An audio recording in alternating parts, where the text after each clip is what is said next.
देवाभाऊ केसरी बैलगाड्या शर्यती रेठे धरण तालुका वाळवा या ठिकाणी आज संपन्न होत आहेत।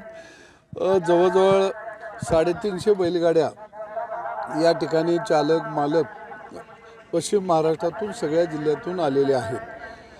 निश्चितच देवाभाऊ यांनी ग्रामीण भागातल्या शेतकऱ्याला खिल्लारी जातीचा जो खोंड होता किंवा खिल्लारी गाय होती याचं जतन करण्याचा एक मोठा प्रयत्न या महाराष्ट्रामध्ये केला आणि दुष्काळ पट्ट्यातल्या विशेषतः शेतकऱ्याला दिलासा देण्याचं काम देवाभाऊनी केलं। म्हणून बैलगाड्याच्या शर्यती हे दुसरं वर्ष या ठिकाणी आम्ही घेत आहोत।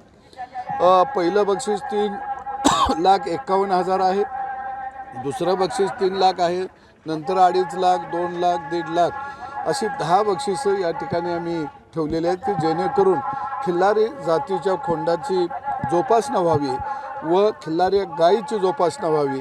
शेतकऱ्याला निश्चितपणाने यातून एक नवा उद्योग निर्माण व्हावा या भूमिकेतून या बैलगाड्याच्या शर्यती आज संपन्न होत आहेत। एबीपी माझा, उघडा डोळे बघा नीट।